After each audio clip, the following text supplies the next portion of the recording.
Muy buenos días a todos. Bienvenidos al panel sobre justicia transicional realizado en el marco de la Cátedra Gerardo Molina. La Seccional Pereira, a través de sus directivos, en coordinación de la ORI Seccional Pereira y el Semillero de Investigación en Derechos Humanos, queremos agradecer su compañía el día de hoy. Especialmente queremos agradecer a la Defensoría del Pueblo Seccional Risaralda, la Personería Municipal de Pereira y a cada uno de los ponentes por su apoyo en la realización de esta jornada con el siguiente orden del día. Primero, himno nacional. Segundo, presentación del alcance del panel y la metodología a cargo de la coordinadora de la ORI Seccional Pereira, doctora Carolina Rodríguez. Tercero, intervención de la doctora Marisol Forero. Cuarto, intervención de la doctora Carolina Giraldo. Quinto, intervención del doctor Julio César Arenas. Sexto, retroalimentación a cargo de las relatoras doctora Sandra Lorena Cárdenas y Luisa María Alvarado. Séptimo, elementos de reflexión final a cargo de los ponentes. Octavo, himno de la Universidad Libre. Por favor, todos de pie. Vamos a escuchar nuestro himno nacional.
Segundo, presentación del alcance del panel y metodología a cargo de la doctora Carolina Rodríguez Bejarano.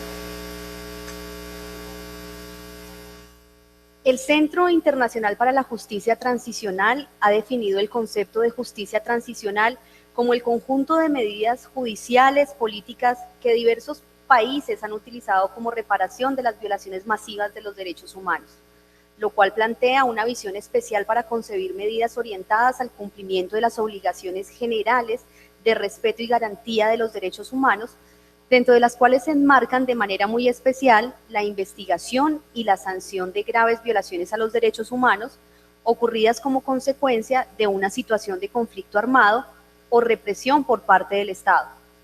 Así las cosas, un modelo de justicia transicional acorde a los estándares internacionales de protección instituidos por el Derecho Internacional de los Derechos Humanos y los organismos, cortes y tribunales internacionales creados en el marco del Sistema Universal y el Sistema Regional de Protección, deben estar orientados a la reparación integral de las víctimas a través de los recursos internos instituidos por los estados para tales efectos. Bajo este entendido, y en el caso colombiano, es necesario advertir que la obligación de investigación en su dimensión más garantista es aquella que contribuye al pleno restablecimiento de los derechos, incluidos los de verdad, justicia y reparación, no solo desde una perspectiva formal.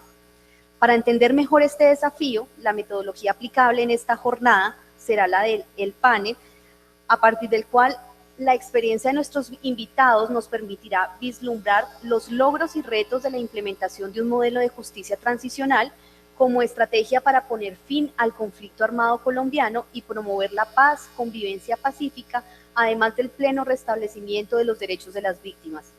Cada uno de los panelistas deberá orientar su intervención al abordaje de los 4 ejes principales propuestos para esta sesión por un lapso de 20 minutos.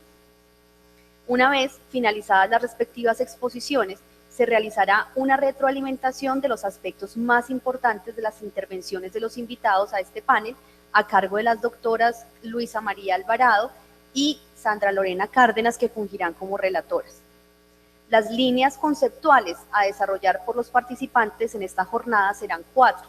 Primero, historia del conflicto armado, causas y evolución, contexto y dinámica regional del conflicto. Segundo, paz y reconciliación a partir de verdad, justicia y reparación. Tercero, garantía y reparación integral de las víctimas. Y cuarto, reconstrucción del tejido social, reinserción y reconciliación. La primera intervención estará a cargo de la doctora Marisol Forero, quien es abogada de la Universidad Santo Tomás de Aquino, especialista en Derecho Público de la Universidad Autónoma de Bucaramanga, con maestría en Derechos Humanos y Democratización de la Universidad Externado de Colombia y la Universidad Carlos III de Madrid. Además, fue asesora de la Secretaría Jurídica para la Secretaría de Gobierno de la Alcaldía Mayor de Bogotá en temas de desplazamiento forzado y se desempeñó como secretaria de la Mujer y Equidad de Género en la Gobernación de Norte de Santander. Entonces, damos la palabra a la doctora Marisol Forero.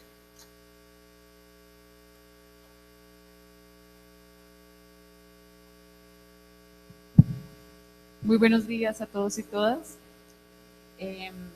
Primero que todo, saludarlos, manifestarles mi complacencia por estar el día de hoy con ustedes, y me encanta tener estudiantes de pregrado, personas tan jóvenes y con la mente tan abierta para discutir estos temas que no son ajenos a todos.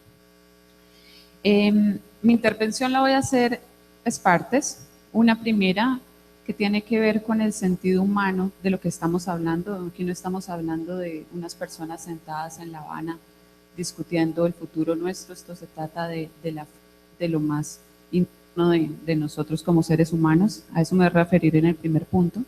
En un segundo punto, voy a hacer un análisis de aquellos puntos relevantes en los cuales el Estado colombiano y en particular el Congreso de la República, por supuesto, todas las entidades que hacen parte del gobierno colombiano, deben cerrar la puerta y deben brindar verdaderas garantías para la no impunidad en estos acuerdos de paz. Y por último, me quiero referir a las posibilidades que tienen las víctimas de hacer exigibles sus derechos en caso de que se abran las puertas de la impunidad y que efectivamente el acuerdo, en vez de ser un acuerdo verdadero para la paz, esté tan fraccionado que lo que haga es recrudecer la violencia en nuestro país. Entonces, rápidamente, el primer punto. Yo quisiera que levantaran la mano ustedes, estudiantes, las personas que están aquí en el auditorio y las personas que nos están escuchando en otras partes del país. Bueno, no levanten la mano, pero a conciencia, puedan manifestar en este momento quiénes fueron víctimas directas o indirectas de conflicto armado, un primo, un tío, etcétera. ¿Quiénes han sido víctimas del conflicto armado en este auditorio?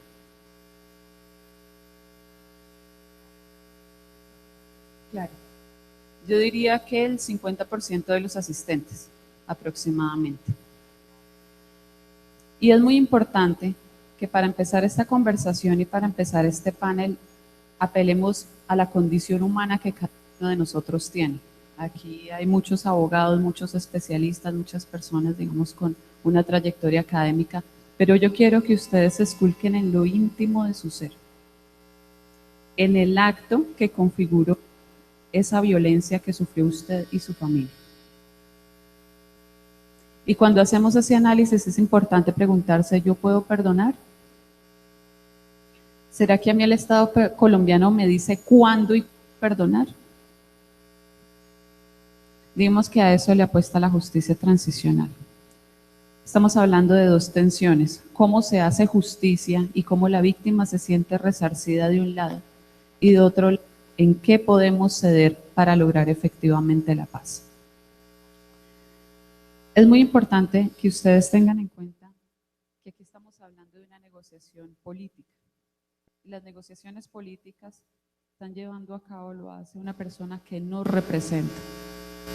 Habrá que mirar si los acuerdos a los que se han llegado hasta ahora representan lo que cada una de las víctimas quiere, lo que cada una de las víctimas espera, lo que necesitan para de verdad perdonar y para reconciliarse con sus, digamos, con sus agresores. Como segunda medida, me parece importante señalar que en Colombia existen 6.800.000 víctimas de conflicto armado, según dijo Paula Gaviria hace unos meses. La unidad de víctimas dice que hay 6.800.000 víctimas. Cerca de la mitad víctimas de las guerrillas, no de las FARC, de las guerrillas. Estamos hablando de una negociación muy amplia, de un grupo armado estructurado que ha cometido graves crímenes de lesa humanidad, y que en este sentido es importante que Colombia cumpla con los estándares internacionales de lucha contra la impunidad, de perseguir y de ejemplarizar el castigo a las violaciones graves de delitos de guerra o de lesa humanidad.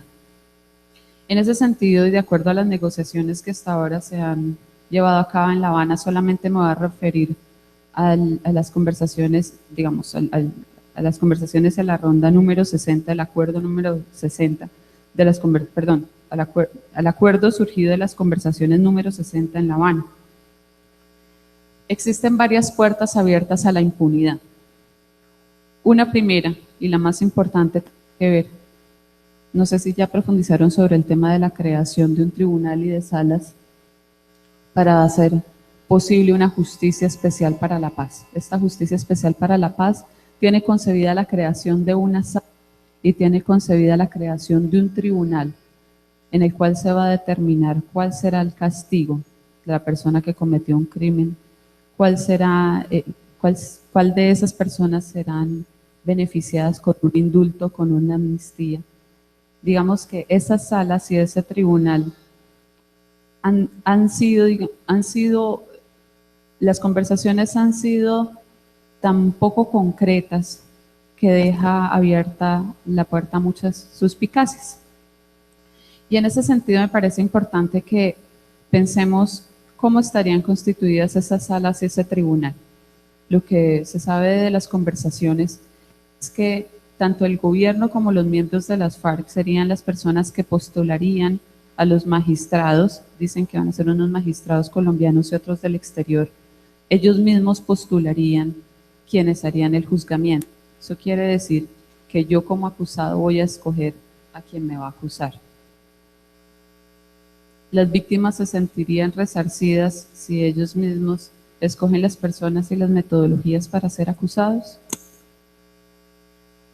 En este sentido es importante que las víctimas del conflicto tengan una participación directa en todo momento de la Justicia Especial para la Paz, desde su inicio hasta su finalización. También es importante tener en cuenta que aquí se está hablando de que el método de la justicia que va a ser implementado va a tener un sentido de resarcir a las víctimas, de que sean penalizados de manera tal que ellos puedan cumplir penas diferentes a la privación de la libertad, y unas medidas que realmente signifique que le compensan a la víctima en lo que pudieron agravar en sus derechos humanos.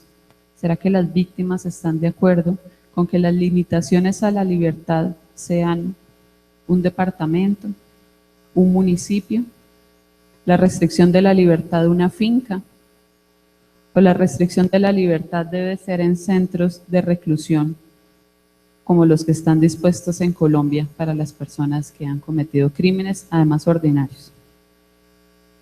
Digamos que estas reflexiones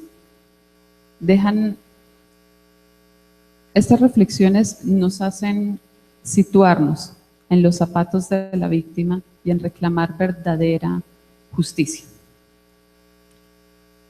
Por supuesto, la justicia transicional lo que quiere es abrir la puerta a las negociaciones, a que exista de alguna parte un interés de quien ejerce la violencia de dejar las armas. Por supuesto que si las penas fueran las mismas, ellos no tendrían ningún interés en dejarlas, pero de todas maneras lo más importante es que el Estado colombiano cumpla con las obligaciones que tiene a nivel internacional. La suscripción de los protocolos adicionales al Protocolo de Ginebra de 49 dice muy claramente que en temas de amnistía y en temas de indulto no se puede tener en cuenta para nada delitos de lesa humanidad, delitos de genocidio, delitos graves, delitos de guerra, crímenes de guerra. El acuerdo número 60 habla de la amnistía y del indulto para delitos políticos. En Colombia, aunque bien es cierto, no se ha especificado profundamente cuáles son los delitos políticos, nos llevan a los delitos políticos que están en el Código Penal. Pero los delitos políticos también puede dar cabida a ambigüedades. Y este acuerdo número 60 quiere volver conexos a algunos delitos de lesa humanidad como delitos políticos. Existe una tesis muy interesante del doctor José Gregorio Hernández, donde habla de cómo el narcotráfico no puede ser tenido como un delito conexo al delito político. Y dice claramente que los delitos políticos surgen de la necesidad de un grupo de cambiar el régimen de gobierno y que tienen un sentido altamente altruista. Pero es que resulta que los delitos ligados al narcotráfico, muy por el contrario, están conexos a delitos de lesa humanidad. Es gracias al narcotráfico que es fácil reclutar a niños y niñas en los lugares más apartados de nuestro país, porque la plata del narcotráfico es un real interés para las personas que han sido olvidadas por el Estado. Las minas antipersona, está comprobado que lo que están resguardando son los lugares donde están las mayores plantaciones, donde están el tránsito del narcotráfico. Es bien sabido por todos que el narcotráfico, además de eso, no es parte ni loable ni parte de la revolución de las FARC. Es un negocio, es una estructura montada, es un delito transnacional que de ninguna manera puede volverse conexo. Y resulta que el acuerdo le dice a los congresistas, por favor ustedes, díganme cuáles son los delitos conexos. El Congreso de la República tiene una responsabilidad muy alta de definir qué es un delito conexo a los políticos y cuál no es un delito conexo a los políticos. Y yo quiero el día de hoy hacer una reflexión porque nosotros, o por lo menos los que ya votamos, tenemos una responsabilidad al votar y es quién nos está representando allá. Nos están representando personas que le juegan a intereses políticos y mediáticos. Nos representan personas conscientes que están en los zapatos de las víctimas y que exigen una verdadera justicia en Colombia. Por último, me voy a referir a las medidas que tienen las víctimas en el eventual caso de que exista vulneración a sus derechos por hacer un acuerdo impune. Y es aquellos diferentes mecanismos y que ustedes como abogados del futuro están llamados a esa protección de los derechos. Víctimas tienen mecanismos nacionales e internacionales para hacer exigentes sus derechos, exigibles. Si el acuerdo no garantiza la verdad, si el acuerdo no garantiza garantías de no repetición, si no garantizan justicia, todo el sistema universal de los derechos humanos, el derecho internacional de los derechos humanos, tienen una normatividad amplia para brindarle una protección a las víctimas que se sienten que están siendo vulneradas con un acuerdo mal hecho. ¿Cuáles son esos mecanismos nacionales? Como ustedes saben, la tutela es un mecanismo donde las víctimas pueden exigir la violación de un derecho fundamental. La acción de nulidad frente a una ley o procedimientos que sean compatibles con un proceso impune.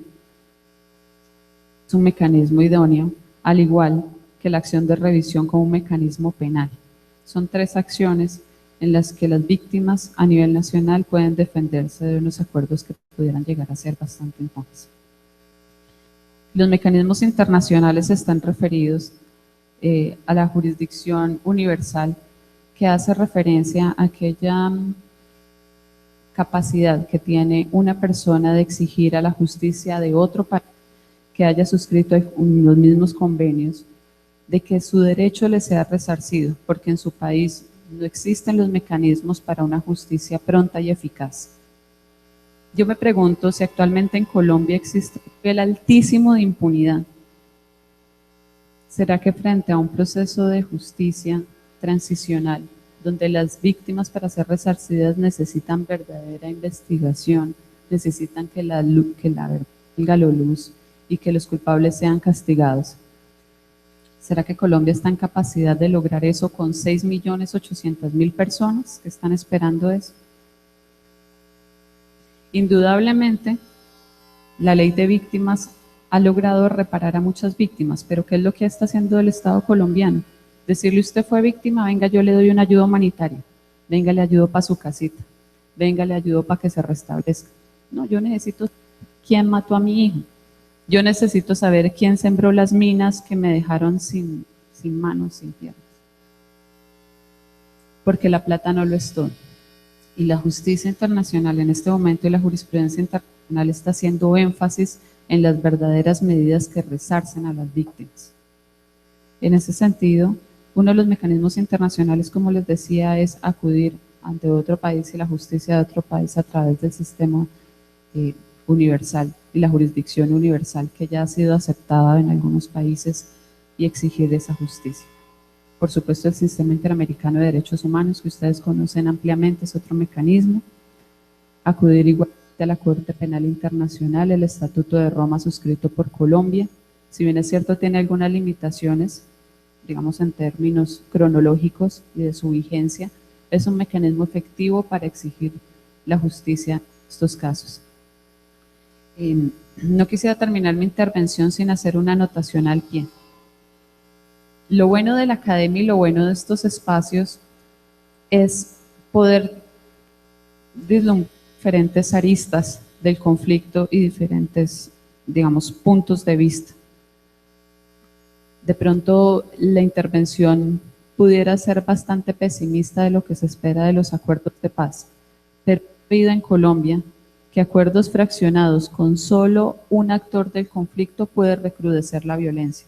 Todos queremos paz. Eso sí, a mí no me cabe la menor duda. Todos en Colombia queremos la paz. Y lejos de estar de uno o de otro lado, digamos, de los intereses políticos que se mueven en Colombia, lo que tendremos que empezar a pensar es cómo no darle la carga a la población, cómo no darle la carga a la víctima de, bueno, perdone y reconcíliese y sigamos adelante. Esa carga no puede ser impuesta a la víctima ni a la sociedad. Aquí no se trata de buenos los que queremos de paz, malos los que no quieren la paz. Aquí se trata de cómo nos ponemos en los zapatos de las víctimas y les resarcimos en sus derechos.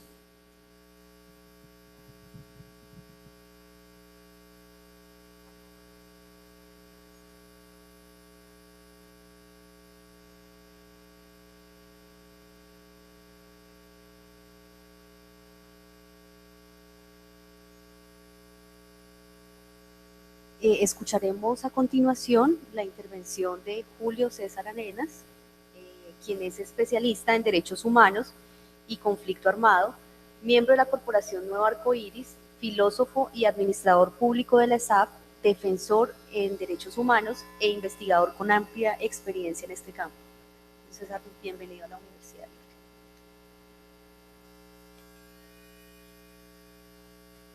Aló. Gracias.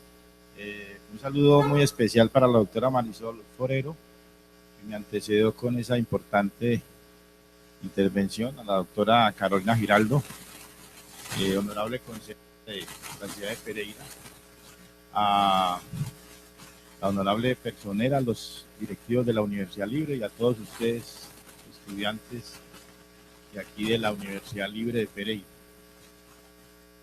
Agradezco esta participación porque una de de los esfuerzos que se está haciendo en este proceso de paz es precisamente sensibilizar a la población civil y sobre todo llevar una pedagogía para la comprensión de un fenómeno tan complejo como es la violencia y como es el conflicto en Colombia, con tantas aristas, como decía ahora la doctora Marisol Forero. Yo me quiero referir en primer lugar a que es importante siempre en todo este proceso que se está viviendo entender cuáles son las causas originarias de este conflicto. Es decir, por qué un conflicto en Colombia ha pervivido y ha atravesado el siglo XX y ha llegado incluso a las primeras décadas del siglo XXI, cuando prácticamente en toda América Latina ya no existen conflictos de carácter armado. Conflictos hay muchos en América Latina y en el mundo, pero en América Latina no hay conflictos armados en este momento, a excepción del conflicto colombiano. Y eso tiene que ver con que en Colombia, como decía el profesor Aronson, el autor de La riqueza de las naciones, nuestras élites económicas, nuestras élites políticas han manejado una economía de carácter extractivo, es decir, una economía basada en la explotación no solamente de los recursos naturales, sino también de la negación de derechos a todos los ciudadanos, es decir, una economía de espaldas a un desarrollo integral y que tiene que ver mucho con las dificultades que tuvo Colombia para hacer ese tránsito del feudalismo y de esa economía colonial a una economía, digamos, capitalista con una vocación de desarrollo propio. Y lo digo porque el origen del conflicto está basado en la tierra. Los especialistas como Alfredo Morano, como el profesor de Subiría, como y una serie de expertos como Darío Fajardo coinciden en ese sentido.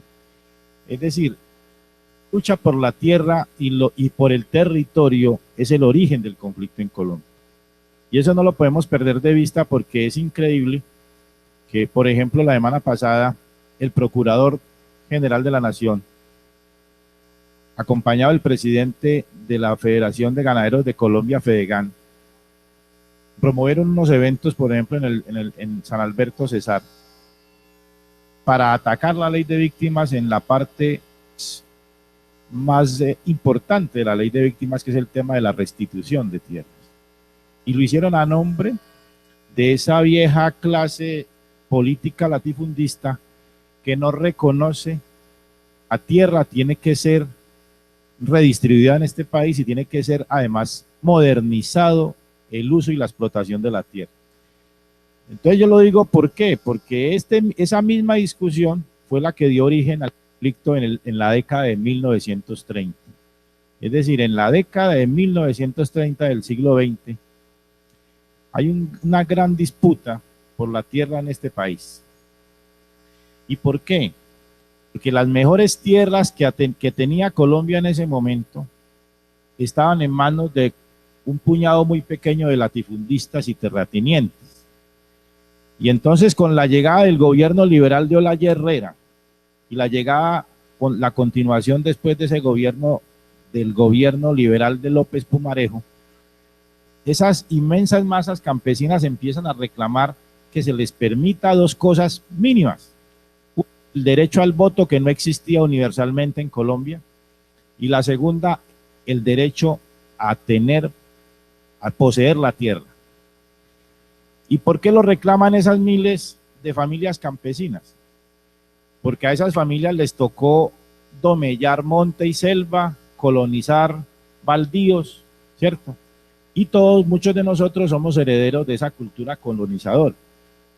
El origen de la violencia en Colombia se produjo en estas laderas de las cordilleras occidental y central del país.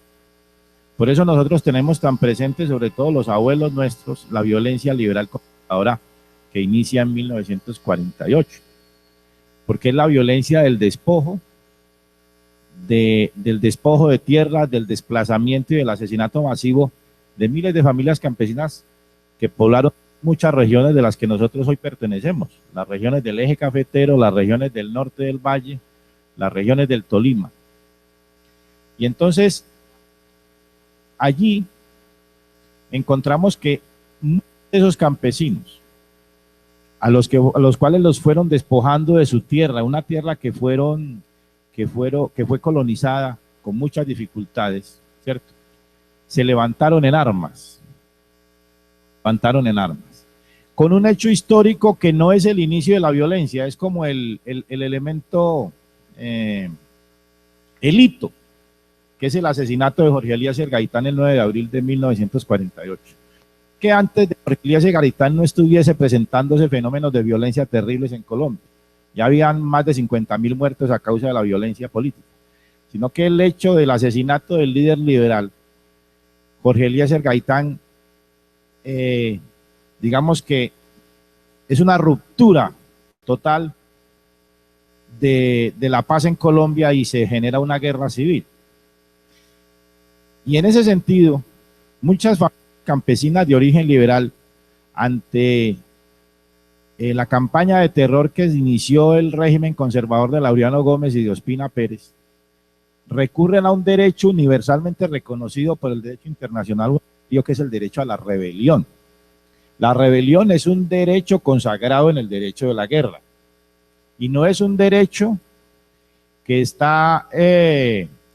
que fue reglamentado por los juristas colombianos, está establecido desde hace muchísimos años, incluso siglos, en el derecho universal. Y tiene que ver con que un pueblo, una nación, un colectivo, una etnia, o incluso un grupo de personas tiene el derecho a rebelarse si sus mínimos derechos humanos de bienestar, de convivencia, de participación política, de acceso a los medios económicos, a los medios culturales, es complicado.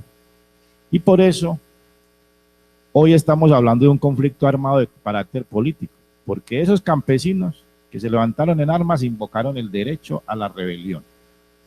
Y eso es lo que hoy en Colombia, con la negociación que se está desarrollando con las FARC y con el ELN, es lo que se está reconociendo nuevamente, porque estuvimos también en un periodo muy largo, especialmente el régimen del presidente Álvaro Uribe, donde el derecho a la rebelión y obviamente el delito político fue prácticamente invisibilizado de las normas y de las leyes colombianas. Y yo les quiero decir eso porque vuelvo al tema histórico. Porque entonces, si entendemos el origen del conflicto, que es un origen de la tierra, y que el movimiento que se genera en respuesta a esos abusos por parte de las élites políticas y económicas es un movimiento campesino, entendemos por qué el énfasis de este conflicto es resolver el problema de la tierra, ¿cierto?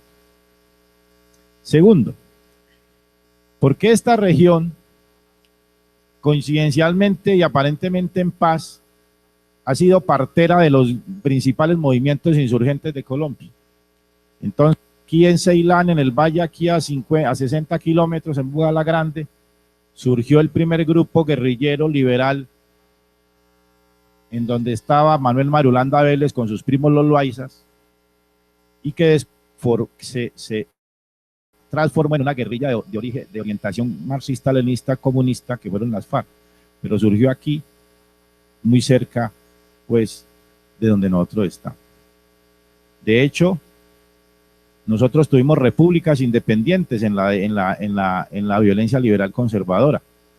Una república liberal independiente muy importante de esta zona fue el municipio de Quinchía. En Quinchía hubo todo un movimiento de autodefensa campesina y de resistencia campesina e indígena que se levantó en armas contra el ejército y la policía nacional, expulsó a los fuerza pública y constituyó un gobierno autónomo por un buen número de meses, dirigido por una serie de guerrilleros liberales, entre ellos uno muy que se llamó el Capitán Venganza, pero tenían toda una propuesta de república independiente. Y eso no lo tenemos nosotros en cuenta hoy porque desconocemos un poco la historia del conflicto. Lo segundo, el M-19, que es una guerrilla más de carácter urbana, en la década del 60-70, varios de sus más importantes dirigentes fueron de esta región. O estudiaron acá o nacieron por acá muy cerca, y estamos hablando del caso de Iván Marino Ospina, que se vivió y estudió en la ciudad de Pereira y nació en Roldanillo, y se formó políticamente y conspirativamente en Pereira y en esta región. Y estamos hablando, por ejemplo, de otros casos como Álvaro Fayad, que es de allí de Cartago. En el mismo sentido, y les estoy explicando es por qué, porque había familias campesinas que estaban generando esas dinámicas de resistencia. No es que aquí hay un fenómeno de movimiento guerrillero del 60 al 70 porque sí, no, es porque hay unas razones históricas. El Ejército Popular de Liberación de los hermanos Oscar William Calvo, pues los hermanos Oscar William Calvo eran de una familia originaria de Quinchía que se crió y se educó en Cartago. Lo mismo, expulsados por la violencia política, con varias víctimas en su familia y que después se convierten en insurgentes. Y para cerrar esa anécdota, los fundadores del Ejército de Liberación Nacional, junto con Medina y con otros dirigentes del oriente del país, fueron unos campesinos quindianos que se llaman los hermanos Vázquez Castaño, de los cuales Fabio Vázquez Castaño es el único sobreviviente que está en Cuba, pero en aquí de Cartago. Entonces lo que yo quiero referirme en ese sentido es que si nosotros no reconocemos las líneas de tiempo históricas del conflicto, no podemos entender su resolución, ¿sí? Porque a veces, como pasa con las enfermedades, el dolor no corresponde al sitio donde está la enfermedad, ¿cierto? Así pasa en Colombia. Nosotros el conflicto por allá muy lejos, lo vemos en el Chocó, lo vemos en el Ariari, lo vemos en el Cauca, lo vemos en el sur de Bolívar, en el Catatumbo, y decimos, no, pero eso nosotros estamos por fuera, afortunadamente. No, las externalidades del conflicto nos afectan a todos. Y de hecho, por ejemplo, esta región no solamente ha sido protagonista del conflicto, sino que ha sido fuertemente victimizada por el conflicto. Fuertemente victimizada. Entonces tenemos toda la situación del fenómeno de desaparición y asesinato forzado de niños de la calle y raponeros y drogadictos, que fue las famosas campañas del social del 70 y del 80 aquí, que fue denunciada por la iglesia y por líderes sociales de la ciudad de Pereira y la región, y después todo el proceso de persecución a la izquierda, de campesinos, de obreros, de asesinatos y desapariciones, que termina con otro hito lamentable para la historia de la región, que es el asesinato de Gildardo Castaño Orozco, que fue el concejal de la Unión Patriótica en un periodo muy importante en esta región, junto con otro concejal Sales, también de apellido Castaño, y una serie de dirigentes del Eje Cafetero. Entonces nosotros tenemos que entender eso para entender que la evolución del conflicto y sus externalidades actuales no pueden perder de vista sus orígenes, ¿cierto? Y las FARC, por ejemplo, en su negociación, por eso en el primer punto plantean la resolver de manera integral el problema de la tierra, ¿cierto?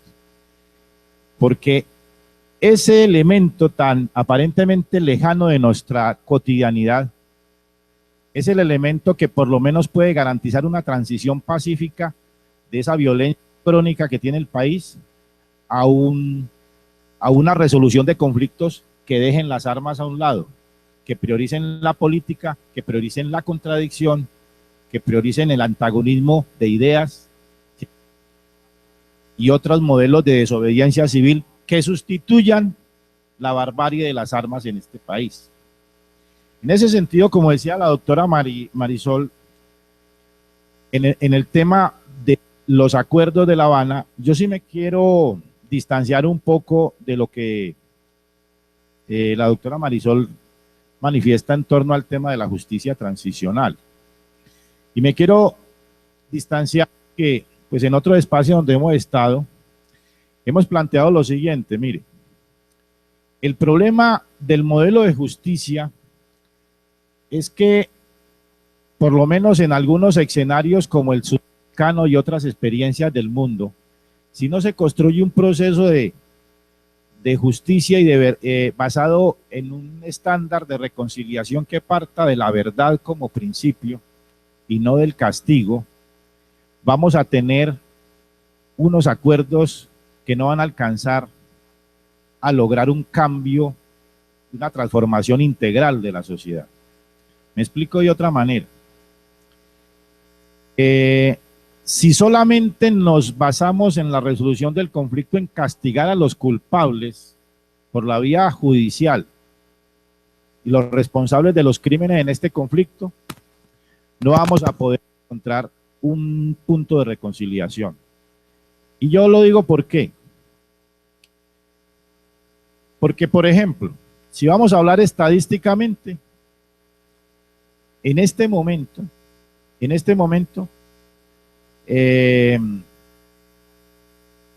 hay más de 10.000 militares o agentes del Estado investigados unos y otros condenados por crímenes y violaciones a los derechos humanos. Y eso hay de todo allí.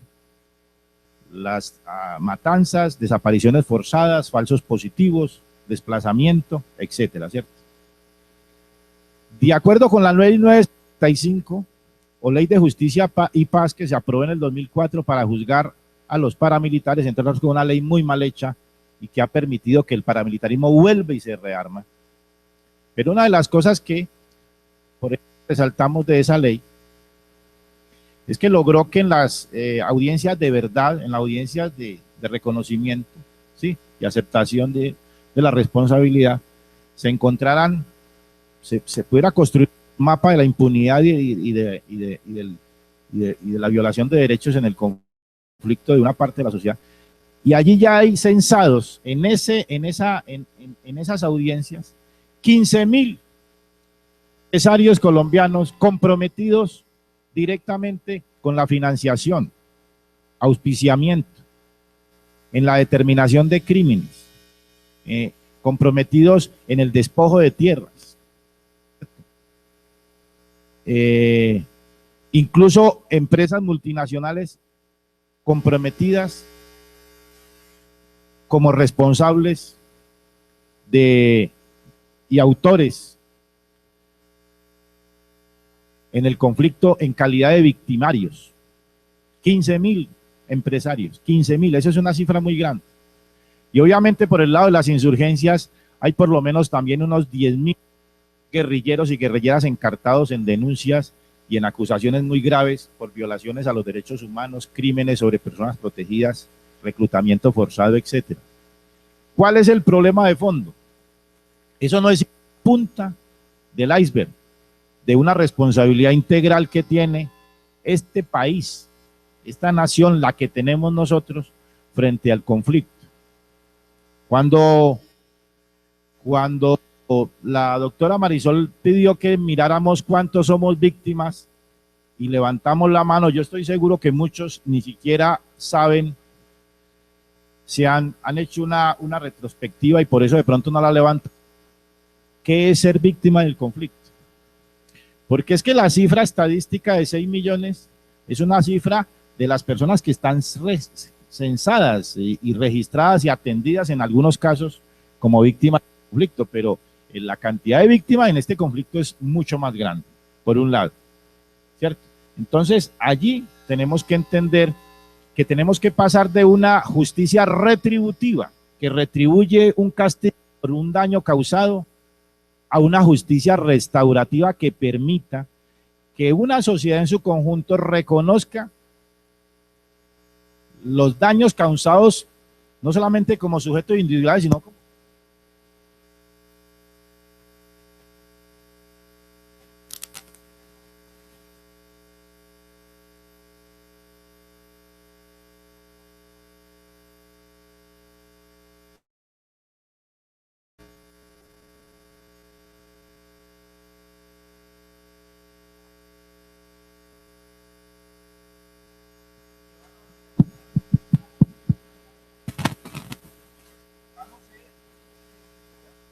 Lo que necesitamos es una reflexión profunda como sociedad para no repetir nunca más la desaparición forzada, la violencia de género, el reclutamiento, los falsos positivos, el desplazamiento. Ese es el verdadero compromiso que debe transformar a una sociedad en un acuerdo de paz.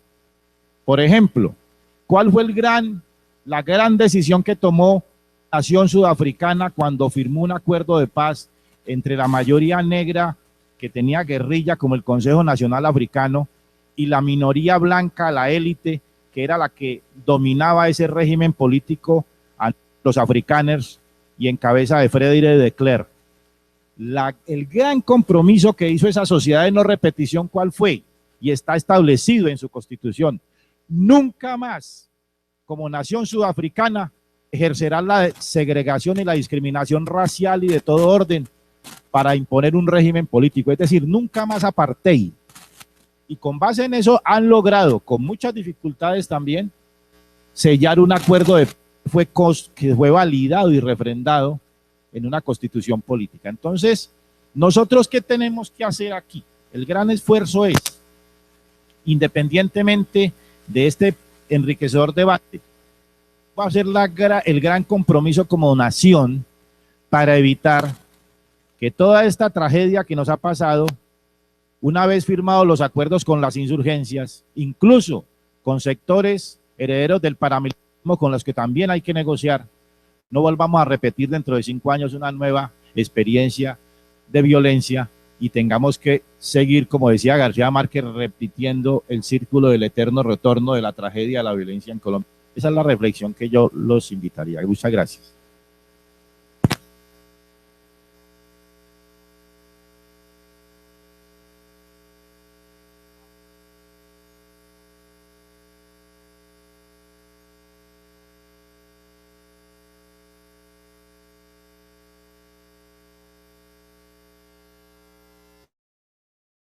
Intervención a cargo de la doctora Carolina Giraldo, quien nos ha solicitado proyectar un video corto antes de su intervención, el cual vamos a ver a continuación.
Bueno, muy buenos días.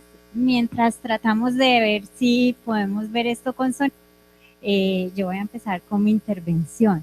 El video, de todas formas, si no lo podemos ver hoy, se lo recomiendo, está en YouTube, El Chicharrón de la Tierra en Colombia. Nos da datos como que la mitad de los alimentos que consumimos en nuestro país son importados, cuando tenemos una región agrícola y una biodiversidad inmensa en nuestro país, y eso lo vincula un poco con el tema de cómo viven nuestros campesinos y cómo eso además está relacionado con el conflicto armado y por qué el primer punto de La Habana es el desarrollo rural. Eso para que lo vean después si pueden. De pronto parémoslo porque... Gracias.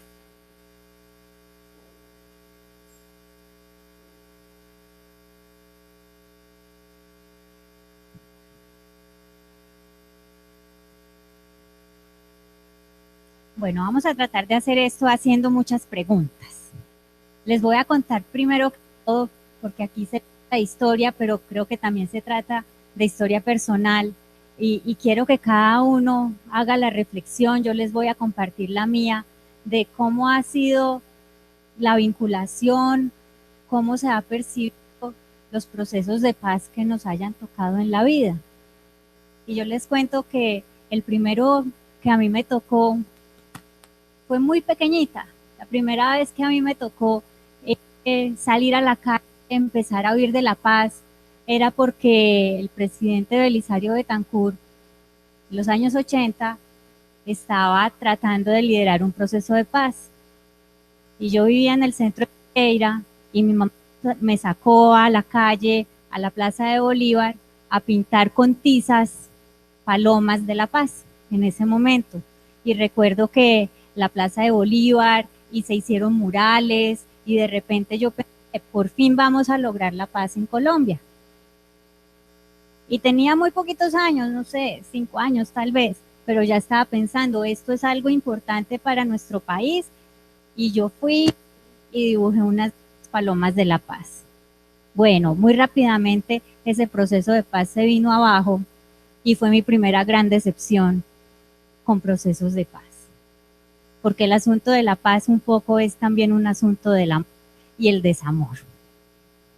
Luego, ¿qué pasó? Tal vez mi segunda vinculación con un proceso de paz fue con el proceso de paz del Caguán. Para ese momento yo estaba en la universidad como muchos y muchos de ustedes. Y dije, a este le voy a apostar. Esto ahora sí tiene que funcionar. Y empezamos la silla vacía de tiro fijo. En el momento en que se iba, digamos, a hacer como ese gran lanzamiento de negociación, tiro fijo deja la silla vacía y está el presidente de ese momento, Pastrana, solo. Y decíamos, y yo estudiaba ciencia política, decíamos, uy, esto como que empezó mal. Pero bueno, hay que seguir apostándole. Y desde la sociedad civil y desde los estudiantes hicimos grandes apuestas por ese proceso. Y yo terminé vinculada a algo que en su momento se llamó Planeta Paz, y tratamos ahí con varios sectores sociales, campesinos, afros, indígenas, mujeres, LGBT, sindicalistas. Bueno, había un sector muy grande de la población como tratando de apoyar que sí se llevara a cabo ese proceso de paz que fue muy complicado y que finalmente salió muy mal. Y esa tal vez fue una enorme decepción y ya uno tiene sus 20 y pico de años y ya entonces dice, bueno, esta tusa la tengo que pasar, pero fue muy difícil para mí volver a creer en un proceso de paz. Y se los digo porque yo he sido escéptica o fui escéptica del proceso de paz que ahora viene en curso. Cuando empezó Santos con el cuento de la payés, no va a ser capaz. Y claro, ¿cómo me vinculo yo? ¿Cuál va a ser mi rol? Si antes iba a las asambleas por la paz, si antes contribuía con documentos, ahora ¿qué quiero hacer por este proceso de paz? Y durante tal vez 2 años o tal vez más tiempo dije, escepticismo total. Yo a esto no le voy a jugar porque es otra vez poner mi corazón en juego con el asunto la paz. Y bueno, si esta es mi vida, que no ha sido tan larga, pues imagínense la vida de quienes hoy tienen 90 años o quienes hoy tienen 60 años y les ha tocado todo este proceso de violencia. Pues claro que hay mucho escepticismo con la paz, obviamente. Y en algún momento, algunas personas que estuvieron conmigo en ese momento universitario y emocionante, me llamaron y me dijeron, Carolina, vamos a tener una reunión,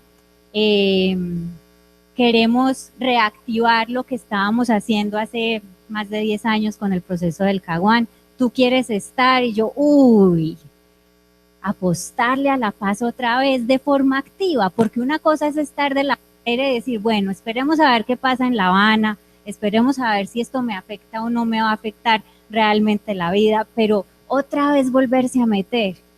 Dije, bueno, pues yo escéptica, ya tenía viaje a Bogotá para ese momento, pero dije, bueno, pues coincide con el viaje, está bien, yo voy a esa reunión. Con un grupo de personas estuvimos reunidos con Humberto de la Calle, esto fue a comienzos del año pasado, y después de esa reunión he seguido tratando de ayudar, he revisado documentos y decidí de nuevo apostar la paz, con la esperanza de que esta vez no rompan mi corazón, con la esperanza de que esta vez logremos desvincular las armas de la política. Además, justo el año pasado yo decidí apostarle a ser concejal, logramos esta curul. Ustedes de pronto vieron la campaña, Pereira se respeta, Alianza Verde, hago la cuña. Y entonces es todavía más importante lograr esa desvinculación de la política con las armas. Desvinculación que viene por parte de las FARC, del ELN, también del paramilitarismo.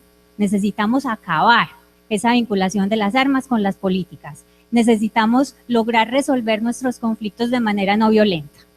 Y ese, digamos, es la invitación que le seguimos haciendo a pesar de lo difícil del proceso de paz, a pesar del momento crítico que vivimos en este momento. Yo creo que si no es ahora, no quiero pasar otros 10 o 15 años esperando a ver si de pronto, cuando ya tenga muchos más años, logramos en un país donde las FARC hayan dejado las armas.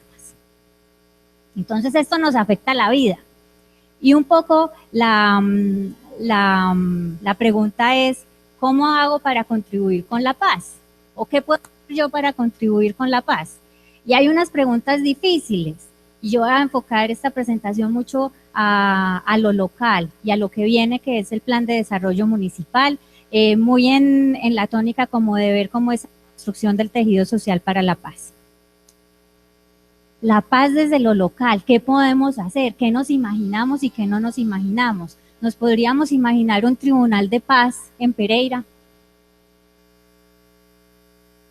Sí, muy bien, desde la Universidad Libre de pronto lo podrían liderar. Hagamos entonces, podemos hacer esa propuesta, que uno de esos tribunales de la paz territorial tenga sede en Pereira. Ese es un... Nos imaginamos una zona de desarme, porque no sé si vieron en el Congreso, se estaba discutiendo hace poco, y es uno de los puntos críticos de la negociación, cómo van a ser esas zonas de concentración y desarme de las FARC. Nos imaginaríamos una zona de desarme en Pereira.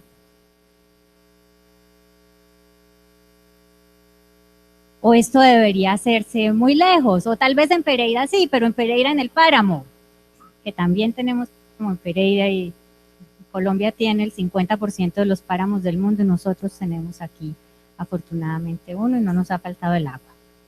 Pero nos imaginaríamos esas zonas de desarme tan cerca de nosotros. Esas son unas preguntas que la gente hoy se tiene que hacer en todo el país. Y hay ya algunos alcaldes y algunos gobernadores que han salido a decir, ah, no, aquí no. Sí, la paz muy chévere, pero aquí, zona de desarme, no me vengan a meter. Se ha dicho que tal vez en Pueblo Rico, Mistrató, haya una zona de desarme. Nos la imaginaríamos en Pereira, en zona urbana, en zona rural. ¿Cómo nos la podemos imaginar? Esas son preguntas difíciles. que requieren acciones difíciles y compromisos difíciles. Hay otras acciones que son mucho más fáciles. Por ejemplo, para el asunto del desarrollo rural, algo tan sencillo como comprar productos colombianos. Vaya pues usted al supermercado y fíjese si el tomate es colombiano o no es colombiano. Uno trata de hacer el ejercicio, muchas veces no es fácil, pero sí, productos colombianos, ¿cómo los reconocemos? A ver, ¿quién sabe? ¿Cómo reconoce uno un producto colombiano? Más duro, alguien. El código de barras. Muy bien, y entonces, ¿cuál es el número del producto colombiano? 770 empiezan los productos colombianos. Entonces ya saben, vayan y vean si ese arroz es de la China, si ese arroz es de Ecuador o si ese arroz es colombiano. Vayan y vean si las lentejas, si los frijoles, si el chicharrón, si el aguacate para la bandeja paisa que nos muestran en ese video que les iba a presentar, son colombianos o no, porque la mayoría de los productos de la bandeja paisa que estamos consumiendo vienen de otros países. Comprar productos colombianos hace que se incentive la producción del agro. Es algo que podemos hacer absolutamente sencillo y no requiere grandes decisiones. Voy a pasar al punto de los planes de desarrollo. El plan de desarrollo es la hoja de ruta. Un alcalde nuevo llega, tiene que formular un plan de desarrollo. Y esos planes de desarrollo nos dicen cuáles son los compromisos de esa alcaldía para los siguientes 4 años. ¿Se han dado cuenta que estamos formulando el de Pereira? Sí, muy bien. Y se están haciendo unas mesas de participación ciudadana, ahora unas con enfoque territorial en diferentes comunas. Bueno, esto no lo dice la Fundación Arcoíris, no viene de la marcha patriótica. Hay una cartillita del Departamento de Planeación Nacional que nos dice cómo hacer para que los planes de desarrollo sean un instrumento de construcción de paz. Entonces esto es ya del gobierno nacional, nos dicen, mire, usen esta cartillita para sus planes de desarrollo. Y hacen unas preguntas orientadoras, que son las preguntas, y yo las quiero compartir con ustedes. Y quiero que vayamos haciendo unas respuestas. Entonces, hay preguntas que tienen que ver con desarrollo sostenible, con víctimas, con economías ilegales, con justicia y seguridad. Entonces vamos a empezar por las de desarrollo sostenible. ¿Existen conflictos por propiedad de la tierra? En Pereira, ¿existen conflictos por propiedad de la tierra? Muy bien, ¿qué tipo de conflictos? A ver, alguien levante la mano y que quiera hablar. Un conflicto típico por propiedad de la tierra en Pereira. Tú.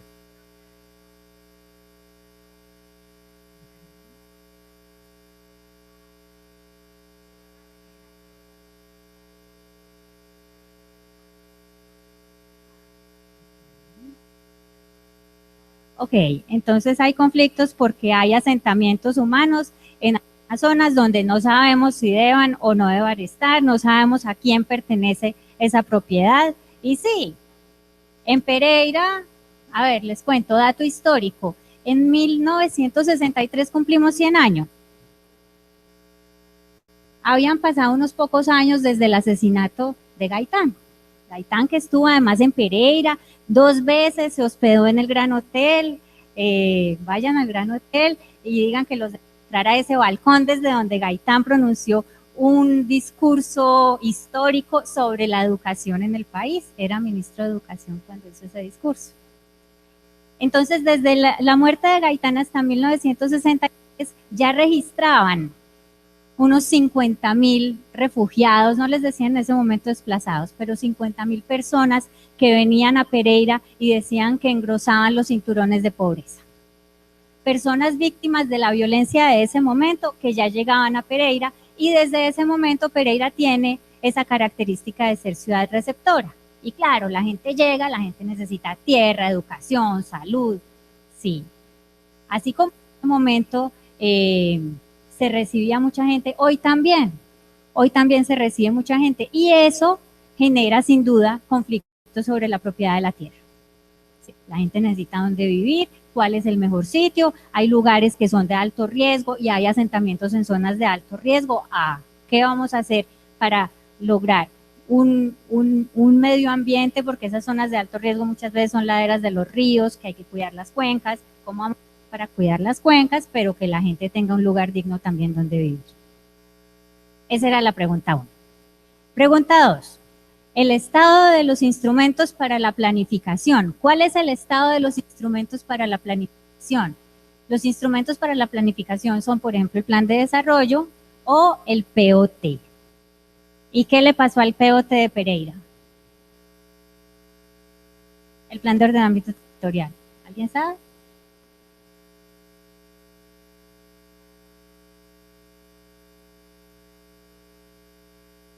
A ver, ¿alguien?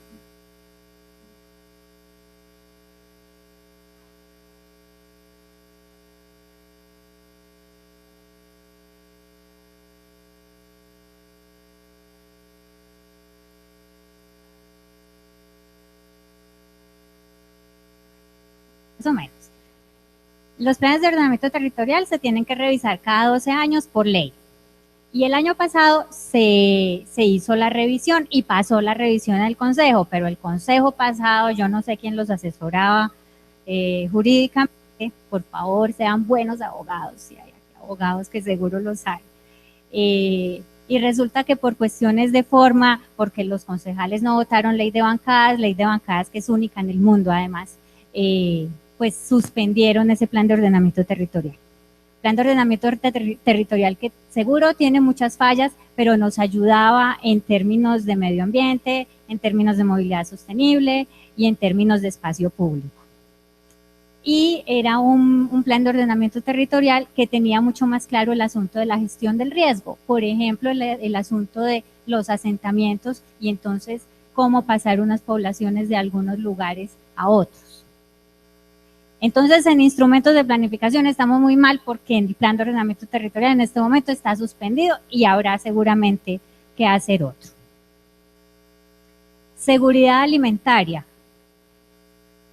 Estos días, no sé si oyeron al alcalde, el alcalde nos contaba cuál es el porcentaje de alimentos producidos en Pereira que compramos o que se venden en las grandes superficies.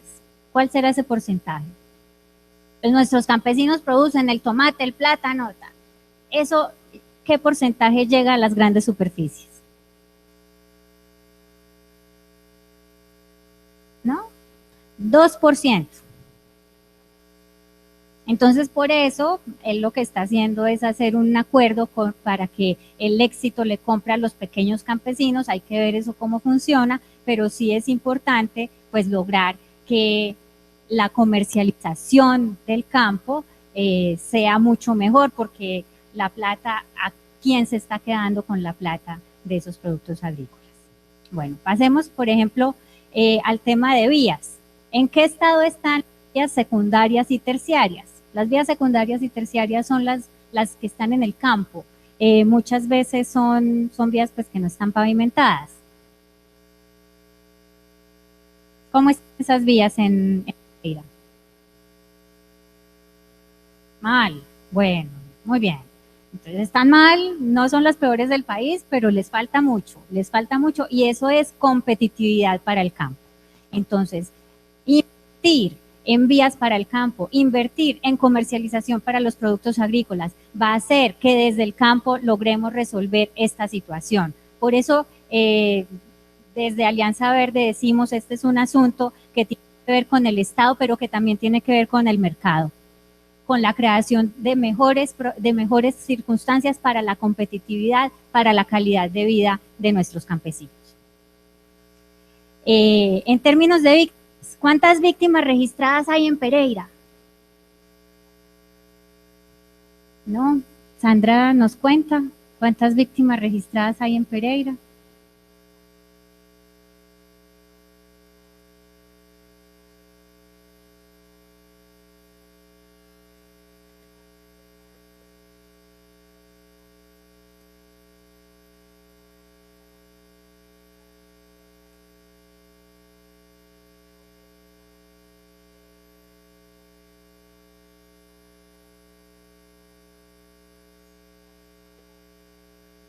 doctora, su tiempo ha concluido. ¿De verdad? Sí. Bueno, listo. Entonces voy a hacer corta. Muy bien, entonces tenemos una población víctima que tiene cierta importancia en nuestro país, mucha población desplazada que llega a Pereira. Se calcula que unas 40.000 personas desplazadas están hoy en Pereira. Si no hacemos que en el plan de desarrollo estos temas queden como temas prioritarios, pues nada, nos vamos a seguir haciendo los de la vista gorda. ¿Y de qué nos ha servido hacernos los de la vista gorda en Pereira como población que recibe víctimas de la violencia, que recibe desplazados? Necesitamos una política seria para esta situación y eso es compromiso para la paz. Compromiso para la paz también es garantizar mejores experiencias para la participación, para el plan de desarrollo, pero también veedurías, cuáles son las instancias de participación que conocemos en Pereira y de cuáles hacemos parte. Tenemos economías ilegales en Pereira, tenemos, por ejemplo, cultivos ilícitos. ¿Verdad que tenemos cultivos ilícitos en Pereira? No sé, pero tenemos contrabando en Pereira. Bueno, perdone, qué pena, doctora, muchas gracias por su tiempo. Venga, yo me despido. Vale, gracias. No, simplemente para concluir, la paz nos afecta, la guerra nos afecta, la paz nos afecta. El año antepasado hubo personas que murieron víctimas de accidentes de tránsito en nuestro país que víctimas del conflicto armado. La paz es una cuestión cotidiana, es cómo hacemos para cruzar la calle y no agarrarnos con el carro que está atravesado encima de la cebra, es cómo hacemos para generar que no tengamos conflictos de violencia de pareja que está disparada en Pereira, y podamos resolver nuestros conflictos cotidianos y nuestros conflictos políticos sin recurrir a los puños, sin recurrir a las armas. Muchas gracias.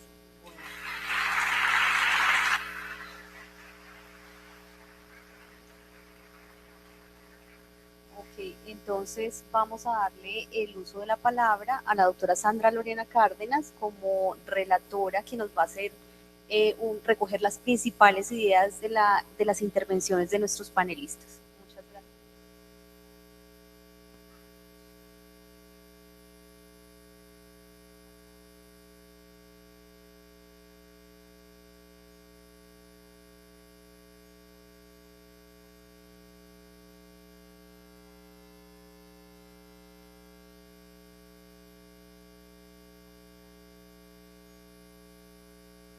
Aló.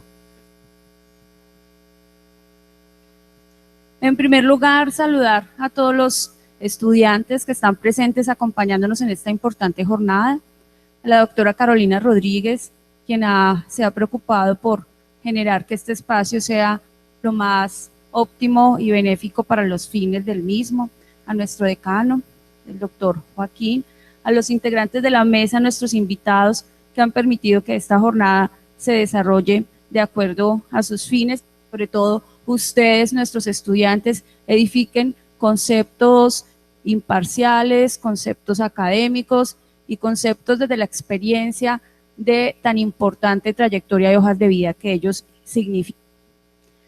En primer lugar, y pues estoy muy satisfecha con el abordaje que han dado nuestros panelistas a los procesos, puesto que son diversos, pero todos confluyen hacia un mismo fin. La doctora Marisol Forero se ha referido al tema de la negociación política y cómo esta negociación política, a través de la cual se pretende lograr la paz, no necesariamente en Colombia ha permitido que nuestras víctimas sean adecuadamente representadas. Ella nos deja un mensaje muy importante y es reflexionar si realmente en los procesos de paz quienes están ahí en la mesa se ponen los zapatos de las víctimas, se ponen en su lugar. Y ha hecho alusión a un punto muy importante y que realmente ha sido un eje orientador del proceso de paz y en el que más tiempo se quedaron decidiendo, como fue el tema de la justicia y la creación de una jurisdicción especial de paz y la imparcialidad de la misma. La doctora Forero entonces cuestiona el tema de la integración de esa mesa, cómo las víctimas no van a tener una adecuada participación o consulta en el proceso de integración de quienes van a tomar justicia o quienes van a decidir por las conductas al margen de él que se cometieron durante el conflicto. De igual manera, la doctora Marisol afirma o enuncia una tesis del doctor José Gregorio Hernández relativa a los delitos políticos y la conexidad que se derivan con delitos ordinarios como el narcotráfico, y cómo esta situación debe revisarse a efectos de la judicialización que se va a realizar con posterioridad a la firma de los acuerdos, puesto que conductas tan graves como el tema de la siembra de minas han derivado o se han generado con opción a proteger los cultivos ilícitos en virtud a la actividad del narcotráfico. De igual manera, deja una reflexión muy importante la doctora, y es en el sentido que si bien es cierto se están suscribiendo unos acuerdos y hay unas decisiones tomadas en el tema de justicia, las víctimas aún tienen abiertos unos caminos jurídicos desde las instancias internacionales que permiten efectivizar la verdad y la justicia en el caso que ellas no se sientan representadas con lo que se ha dicho hasta este punto, como la Corte Interamericana de Derechos Humanos, la Corte Penal Internacional, en virtud al principio de protección universal que actualmente, en virtud del modelo de Estado social y democrático de derecho, opera en Colombia.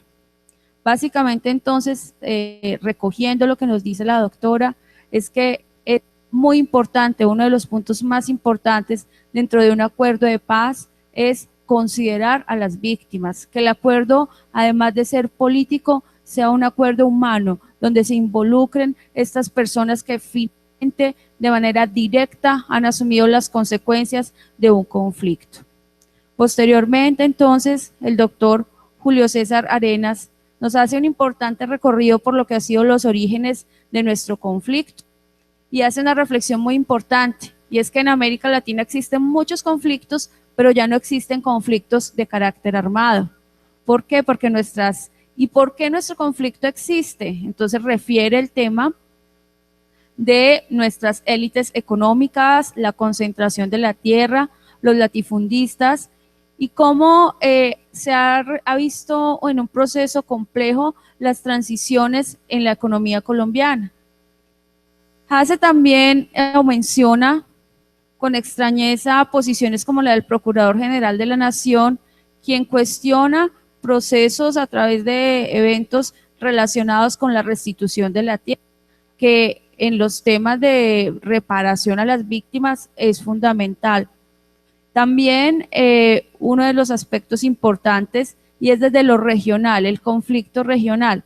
No, aparentemente nuestra región es una región que en este momento se encuentra en un proceso que muchos dicen es ausente de conflicto, que ya nos encontramos en posconflicto, pero entonces nos refiere nuestro panelista de 1948 regiones como Norte del Valle, Tolima y en general el eje cafetero ha tenido influencia de los orígenes o de los quienes han generado algunas de las organizaciones que han luchado que se han organizado en la lucha por los derechos de los campesinos.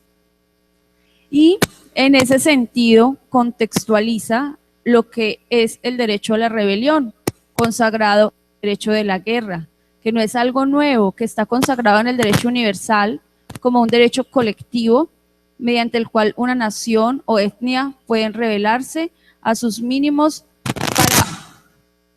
para tener la tutela de sus derechos humanos para que sean garantizados.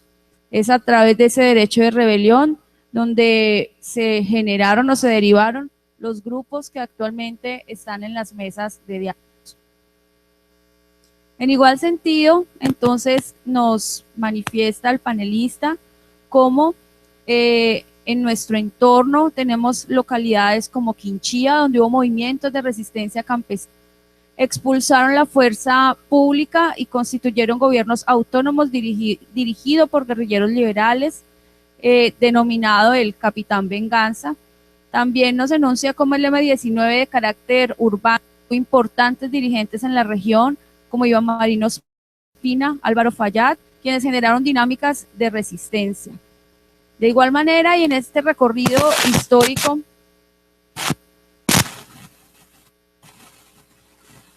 hace conciencia sobre cómo las externalidades del conflicto nos afectan a todos en esta región que ha sido muy victimizada por el conflicto.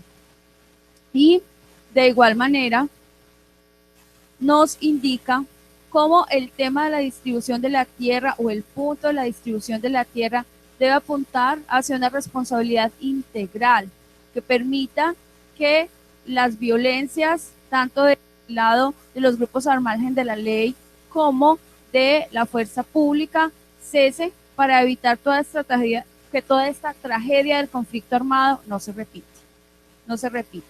Posteriormente, la doctora Carolina Giraldo hace una introducción y una reflexión relacionada con el aspecto de la distribución de la tierra en Colombia y la vinculación que en lo personal ha tenido varios procesos de paz.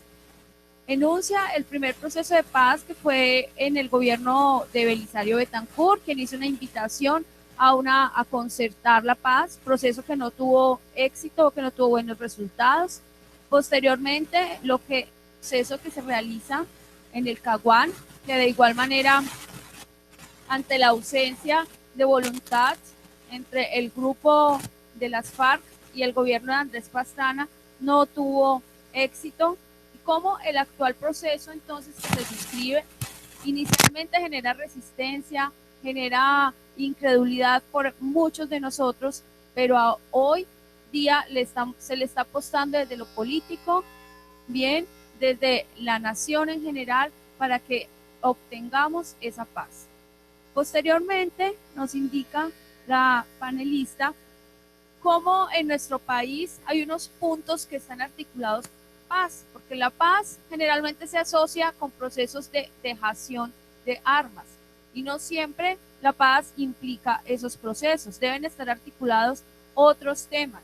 Nos enuncia entonces la doctora el plan de desarrollo que actualmente se formula con unos instructivos que derivan de la Oficina de Planeación Nacional como un instrumento de construcción de paz y unas preguntas orientadoras que están articulados como el desarrollo sostenible, y sabemos que existen conflictos de propiedad en todo Colombia, y yéndonos a lo regional, los conflictos de propiedad que tenemos están relacionados con los refugiados que se asientan en nuestro territorio y quienes también reclaman bienestar, tierras y los derechos fundamentales mínimos que están reconocidos en nuestra Carta Política.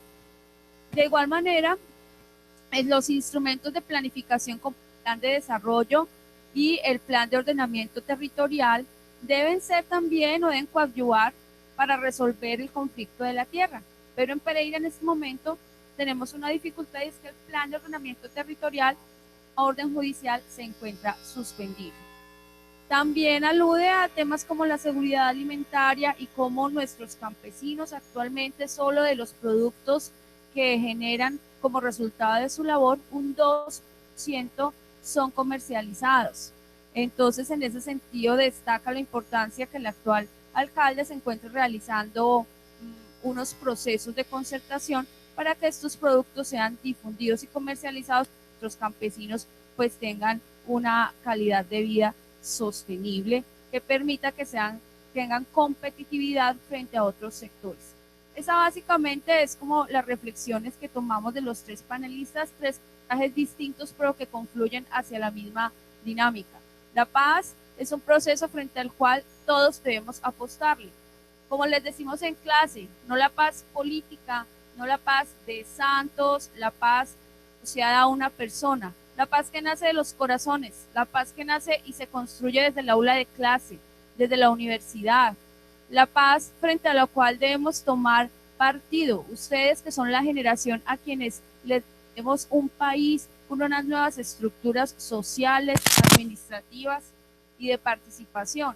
De eso se trata la paz Y en eso es que nos debemos comprometer como colombianos y colombianas comprometidos a la construcción de un nuevo país. Muchas gracias a los panelistas y muchas gracias a ustedes.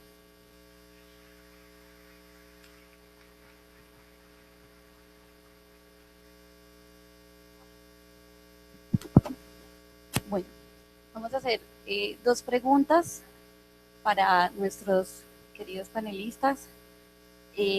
Cada uno nos puede dar respuesta, 5 minutos para la respuesta cada uno. La primera pregunta es, reconociendo obviamente la experiencia que tienen de trabajo comunitario y por la construcción de la paz, desde su experiencia, ¿cuáles creen ustedes que deben de ser los elementos principales que deben tener en cuenta las regiones o el territorio para vivir efectivamente un posconflicto?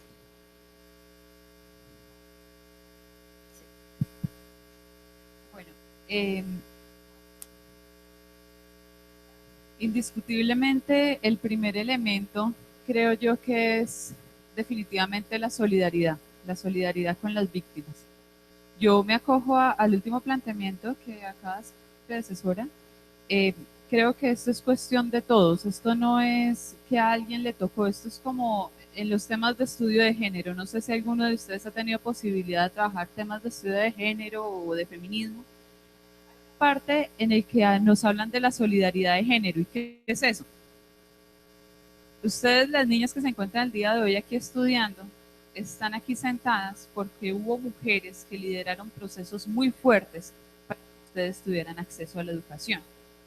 Nosotros hace 50 años no podíamos votar.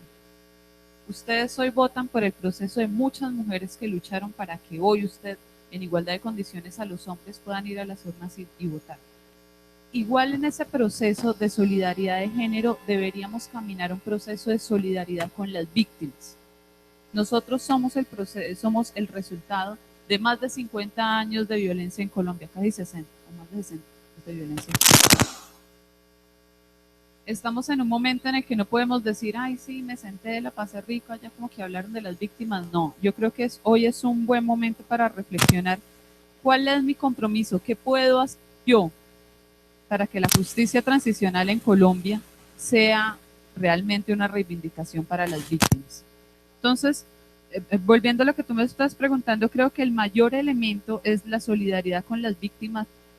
Y dos, es que nos concentremos en que tiene que haber una justicia realmente satisfactoria para las víctimas, justicia transicional. El tema de que si es retributivo, que si es restaurativa, creo que es un debate absolutamente profundo y yo estoy de acuerdo con mi compañera de la mesa de que tenemos que apuntarle a una justicia restaurativa, pero de todas maneras se requieren componentes que pueda realmente satisfacer a la víctima en lo que tiene que ver con que haya un castigo ejemplarizante a casos aberrantes de violaciones a los derechos humanos. Porque si no, apaguemos y vámonos y no hablemos de derechos humanos y que esto siga en la locura que está. Yo creo que el respeto y garantía de los derechos humanos requieren que no existan puertas abiertas a la impunidad.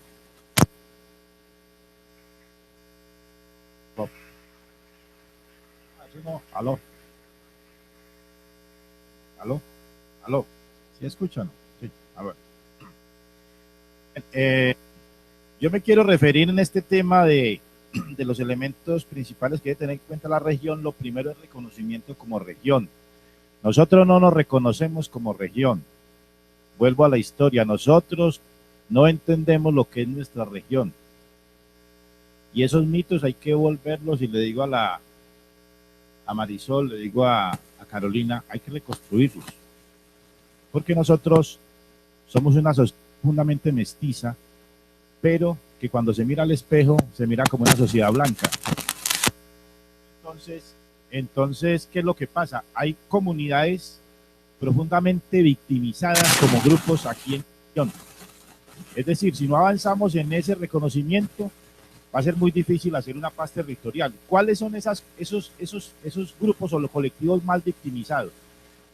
Y es violencia simbólica, violencia económica, violencia física, violencia de género que se aplica especialmente para estos grupos. Primero, las comunidades indígenas. El origen de la región en la cual estamos habitando, que originariamente es el Cauca, no es el eje cafetero ni toda esa cosa, no es el Cauca medio de la cuenca del río Cauca, toda esta zona vasta del eje cafetero y más allá, siempre ha estado mayoritariamente habitada por indígenas. Sin embargo, las comunidades indígenas de nuestra región son profundamente discriminadas y las discriminamos nosotros también. No las incluimos. No tenemos una secretaría para asuntos indígenas, no hay una casa para las comunidades indígenas, no hay una propuesta de desarrollo cultural para las comunidades indígenas, no hay una propuesta de economía para las comunidades indígenas. Y lo mismo pasa con las comunidades afro, con los consejos comunitarios afrodescendientes, especialmente están asentados en Pueblo Rico. Y el tercer grupo victimizado es el grupo de las comunidades campesinas. Las comunidades campesinas, y me parece muy bien lo que está haciendo un grupo de senadores en Colombia, se está exigiendo que sea reconocido como clase, como grupo, que tenga los mismos derechos de las comunidades indígenas y afros, porque resulta que el campesino es invisibilizado y se le desconocen todos sus derechos. Y aquí en Pereira, por ejemplo, con la cantidad de campesinos que tenemos, y sin embargo el campesino no cuenta en las mayores, en el número más importante de decisiones que se toman, igualmente en la región. Y obviamente en ese orden también las mujeres como grupo, ¿cierto?, están profundamente victimizadas, y obviamente las minorías sexuales, y hay un grupo muy importante que nos preocupa mucho como defensores de derechos humanos, que es el grupo de los jóvenes. Los jóvenes son los que están siendo la peor víctima del conflicto. Por ejemplo, aquí el conflicto que se desata en las comunas más pobres de Pereira y Los Quebradas, las víctimas las están cobrando diariamente los jóvenes. Estamos teniendo un promedio de 8, 9 y 10 asesinatos por semana en Pereira. Pero si usted le suma a Los Quebradas y el área metropolitana, eso se dispara. Y la mayoría son jóvenes. La mayoría son víctimas ¿de qué? De la falta de oportunidades. Y entonces esa juventud es asesinada diariamente y además invisibilizada las causas de esa violencia, porque se esconde con datos aparentemente judiciales de afán, en que son ajustes de cuentas, son problemas de enfrentamiento de bandas por el tema del microtráfico y el hurto, pero en el fondo lo que está sucediendo es que a nuestra juventud la estamos sometiendo a una violencia extrema. Además, aló, a una violencia extrema, además, que no reconoce las causas. Entonces, lo primero es que tenemos que reconocer cuáles son las poblaciones en colectivo más victimizadas y las prioridades que tenemos que tener. Yo creo que si eso lo enfocamos en los planes de desarrollo, en los planes de vida, y lo enfocamos también en las apuestas educativas de instituciones tan importantes como las universidades, entre ellas la Libre. Por ejemplo, ¿cuál es la vocación, por ejemplo, de paz territorial que va a tener una universidad como la Libre? ¿Cuál va a ser su apuesta por el territorio? Yo creo que vamos a ir avanzando en un proyecto importante, que no va a ser de un día ni de un año, va a ser una apuesta casi que generacional, pero por lo menos una apuesta mucho más, de más largo alcance. Les doy un dato así muy rápido para cerrar. La informalidad de la tierra que tiene Risaralda está altamente concentrada en los municipios de Pueblo Rico, Mistrató y Quinchía, y esa zona de allá. Una alta informalidad, y es la región donde hay mayor despojo. Gracias. Y lo que quiero decir es, si no defendemos que esas comunidades formalicen su tierra, nos vamos a ver abocados a que transnacionales y otra serie de intereses nos quiten una cosa muy importante que tiene la región, que es su rica biodiversidad y su riqueza hídrica y ambiental.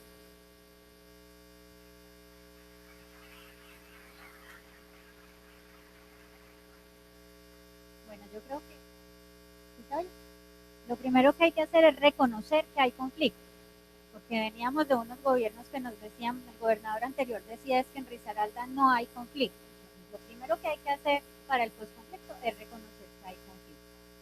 Reconocer que hoy existen bandas criminales, que hemos tenido parapolítica, que hemos tenido guerrillas en el departamento departamento e incluso en Pereira. El último mapa de la Fundación Paz y Reconciliación, que lo pueden encontrar en internet, muestra los lugares del país donde hoy hay bandas criminales. Clan Usuga, Pereira. No me lo estoy inventando yo, Fundación Paz y Reconciliación. Entonces hay que reconocer que existen hoy estos actores armados en nuestro territorio. Segundo, el gobierno nacional está priorizando 281 municipios para intervenciones para el postconflicto. Pereira no es uno de ellos. No es uno de ellos porque tenemos unas condiciones económicas mucho mejores, porque esos 281 municipios son municipios donde ha habido una ausencia del Estado muy grande y donde hay una deuda social y económica muy grande, por eso se están priorizando. Como no estamos priorizados desde el nivel nacional, pues tendríamos que priorizar desde el municipio, voluntad política desde lo local. Eso sería lo segundo. ¿Para hacer qué?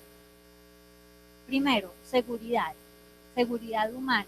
Necesitamos cortar con esa espiral de la violencia en temas que nos están influyendo todos los días: microtráfico, eso es narcotráfico, contrabando en nuestra ciudad. No alimentar la violencia. Desde la ciudadanía podemos hacer eso, no alimentar la violencia. Hombre, compremos el producto 770 y no el producto de contrabando. Muchos productos importados sí pagan impuestos también, pero sabemos que hay muchos de contrabando. Entonces, no alimentar la violencia. Tercero, justicia. Vamos a tener ese tribunal para la justicia regional, para la justicia territorial, aquí funcionando en nuestro departamento. Esa es una pregunta. Eso yo creo que nos podría ayudar mucho para resolver de lo que se tiene que encargar la justicia transicional, entre otras cosas, muchos casos de violencia sexual. Gracias.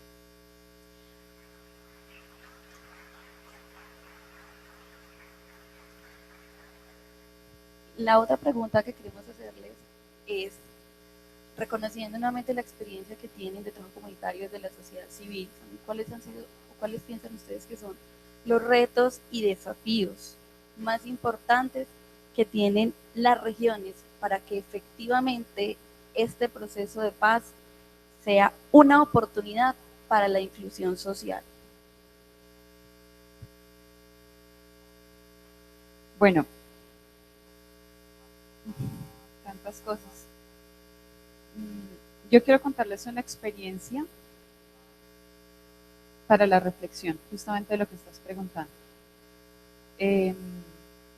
Yo aprendí duramente cómo debemos reconocernos todos, digamos, en el marco del conflicto armado que tenemos, cómo nos podemos reconocer como compatriotas, cómo nos podemos reconocer como hermanos, cómo podemos reconocer que debemos efectivamente caminar hacia la reconciliación. Cuando yo llegué a Bogotá, acababa la universidad, llegué a Bogotá a trabajar en una unidad de víctimas. Lo que yo tenía que hacer era efectivamente recibir, luego de que daba la declaración de la víctima, recibirle un poco su testimonio de en dónde estaba, dónde se estaba quedando, cómo le podíamos ayudar, y el distrito le entregaba una ayuda humanitaria de emergencia. En ese camino entendí que tanto víctimas del paramilitarismo como víctimas de la guerrilla teníamos los mismos sufrimientos, teníamos los mismos dolores, teníamos las mismas cicatrices. Y aprendí que este no es un tema político, este no es un tema de moda, este no es un tema de ponerme la paloma y tal, y soy del estatus y de la élite política, tampoco es un tema de RCN y de Caracol, este es un tema de que cada uno de nosotros, y eso es lo que quiero, con eso me quiero referir como respuesta, cada uno de nosotros debe formar un criterio con base en nuestra vida, con base en lo que estudiamos, con base en lo que leemos, más allá de lo que quieran imponer los medios, más allá de lo que quieran imponer los intereses políticos. A mí me encantan estos espacios porque los estudiantes son personas con unas ideas nuevas, frescas, son personas que no tienen en su cabeza ya el resabio de lo que ya lo que fue y así soy y así me muero, como dicen los viejitos, sino que ustedes son personas que están abiertas a leer y a tener diferentes perspectivas y expectativas. Yo creo que el elemento fundamental es que las personas y sobre todo los jóvenes tengan un criterio propio para defender los acuerdos de paz. Para defenderlos ¿cómo? Desde su perspectiva. Como diría el vicepresidente Angelino Garzón, el ex vicepresidente Angelino Garzón, a este acuerdo de paz le falta pueblo. Y le ha faltado pueblo porque las personas lo están viendo como un tema ajeno. Yo creo que desde hoy y desde la oportunidad de que ustedes estén aquí sentados, de alguna manera los compromete hoy a salir pensando cuál es mi criterio frente a la paz. ¿Es lo que me están diciendo los medios? ¿Es lo que vivió mi familia, las angustias de mi familia? ¿Es lo que dice Santos? ¿Es lo que quiere Uribe? ¿Qué significa la paz para ustedes? Yo creo que el proceso en las regiones y en todo el país es un tema de introspección. Si logramos hacer este proceso de introspección, creo que efectivamente los acuerdos de paz pueden ser lo que deseamos que sean. Muchas gracias.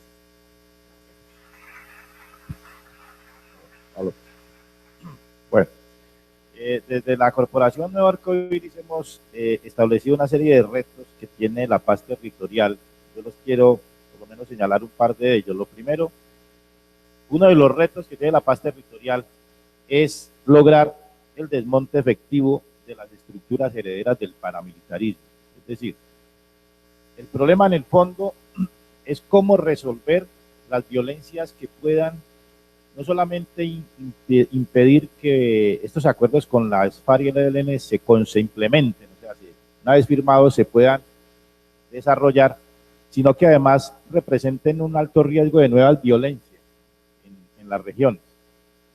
Entonces, para eso es muy importante, primero que todo, un combate a fondo contra la corrupción. Mire, los niveles de la corrupción en nuestra región, en vez de ir decreciendo, van cada vez aumentando más. Y son una corrupción que está amparada en unas élites políticas que se han aliado con élites económicas y en una mixtura de capitales legales e ilegales que ha generado una deformación de los valores cívicos que de alguna manera siempre pregonaron aquí en la región nuestros antepasados, nuestros padres fundadores, si queremos llamar la palabra así, ¿cierto? Entonces, la captura de las rentas públicas, la venta del capital público, ¿cierto? La manipulación de las elecciones, la coima de los agentes del Estado que reciben, por ejemplo, en Pereira, en el departamento, que reciben dinero de las ollas de microtráfico para que sigan funcionando y se mantenga un modelo perverso, lo que decía la concejala. Aquí en Risaralda, todas las noches llegan tractomulas llenas de contrabando, de mercancía china, mercancía del oriente, de muchas partes, y no pasa nada.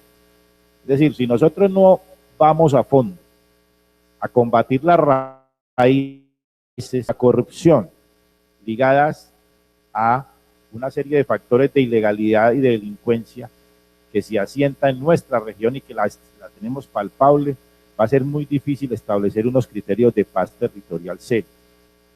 Y a eso hay que sumarle el monte efectivo del paramilitarismo, que efectivamente hay que hacer planes integrales de paz e inclusión social en algunas regiones. Por ejemplo, nosotros le dijimos al alcalde de Pereira, no es lo mismo desarrollar, por ejemplo, una política pública de inclusión y oportunidades y paz en las comunas de Villa Santana o en las comunas de Puerto Caldas, que hacerlo, por ejemplo, en la comuna de Providencia o la comuna de la Universidad.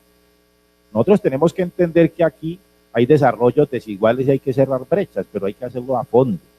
No es solamente meter allá al ESMAD, a la policía, decirle al comandante de la policía cuántos, me da el favor y me detiene, necesito 20 o 30 capturas mañana. No, es qué oportunidades le vamos a dar a esos jóvenes. Usted va a San Judas y hay más de 40 jóvenes menores de edad trabajando en el microtráfico. ¿Pero por qué están trabajando allí? Porque están ligados a esas economías violentas. Porque la sociedad, nosotros, no les hemos brindado oportunidades. Entonces, allí establecen sus relaciones afectivas, sus fuentes de ingresos, y también su contracultura, que es una cultura adversa a unos valores que estamos construyendo.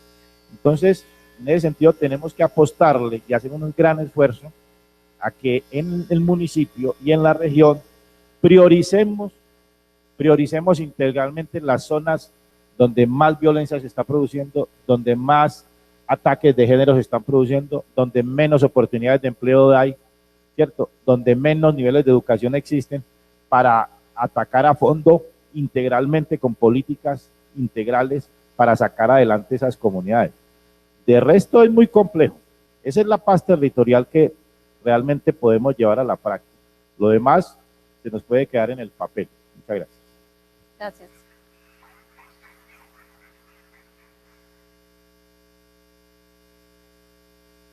Este proceso de paz tiene que ser una posibilidad para que logremos hablar de dos cosas en Colombia: la corrupción y las desigualdades, que tú los acabas de tocar. Porque esos dos son los problemas más grandes de nuestro país, la corrupción y las desigualdades. Tiene que ser la oportunidad para ampliar la democracia participativa, por eso hablaba yo ahora hace un rato de la participación ciudadana. ¿Y eso cómo se traduce en cosas más prácticas? Primero, por ejemplo, cultura ciudadana de paz. Ahora le decimos cultura ciudadana de paz, antes cultura ciudadana, y apunta a lo mismo, a la resolución no violenta de los conflictos. Es cómo me estoy portando yo con el desconocido. Con el conocido también, soy buena hija, no soy buena hija, en la casa, pero con el desconocido, con ese con el que me estoy cruzando en la calle y no tengo ni idea quién es esa persona. Y lograr generar una estructura de respeto mínima. No tenemos que saludar a todo el mundo, pero sí no atacar a todo el mundo, o no hacer que otros hagan cosas que no quieran hacer, ejerciendo un poder indebido. Entonces, generar una cultura ciudadana de paz con los desconocidos es muy importante, porque la mayoría de la gente no la conocemos. Y es en esa cultura ciudadana, en la calle, en el megabús, en el colectivo, en el trabajo, en la universidad, pero con el que no sé quién es. Es ahí donde vamos a poder hacer la paz con los otros desconocidos que están más lejos, con los que están en el campo, con los que están en otras ciudades. Entonces, cultura ciudadana de paz, sin duda para mí tiene que ser una prioridad. Cultura ciudadana de paz, además con enfoque diferencial, porque eso que nos vendieron con la ilustración de que todos somos iguales es mentira. Claramente no es lo mismo ser hombre heterosexual, blanco, rico en este país que ser mujer, afro, lesbiana, desplazada. ¿Sí? Entonces, además, cultura ciudadana con enfoque diferencial. Y no podemos seguir viviendo, hablo desde lo local, en una ciudad que genere la sensación de como si estuviéramos en el periodo colonial. Y entonces todos los indígenas en la ciudad son pobres y nos parece normal. No. Y no podemos seguir viviendo en una ciudad como si estuviéramos en el periodo colonial, donde hay algunos barrios, asentamientos de personas afrodesplazadas, como si fueran unos guetos. Eso es inclusión social. Hay que superar esa mentalidad colonial y lograr decir, bueno, entonces, ¿cuál es el emprendimiento? ¿Cómo vamos a hacer para que los indígenas que hoy están habitando nuestra ciudad no estén sin oportunidades simplemente porque son indígenas? Y ahí vienen también los temas de género y diversidad sexual. Un indicador de una sociedad incluyente siempre es si le da derechos o no a las personas LGBT, esto a nivel mundial. Por eso es representativo lo que acaba de hacer la Corte Constitucional, por eso es representativo también que el procurador se esté oponiendo, así como se opone a la restitución de tierras, pues se opone al matrimonio igualitario. ¿Sí? Entonces, ¿cuáles son los sectores de nuestra sociedad que nos están haciendo pensar en una sociedad más igualitaria o en donde disminuyan las desigualdades, y cuáles son los sectores de nuestra sociedad que están impulsando lo contrario? Y entre todos también, y esto sí no está pasando en su mayoría hoy, la lucha contra la corrupción. Y eso tiene que ser la próxima gran lucha de Colombia cuando logremos firmar estos acuerdos de paz. Bueno, muchísimas gracias. Queremos agradecer a nuestros ponentes y a las diferentes seccionales de la Universidad Libre de Pereira y a las personas que nos escuchan a través de Renata. Bueno, nos despedimos de ellos en este momento, no sin antes agradecer la presencia del señor rector seccional, doctor Jaime Alonso Arias, al señor decano de la Facultad de Derecho, Joaquín Castaño, que nos acompañaron durante toda la jornada. A nuestros panelistas, muchas gracias.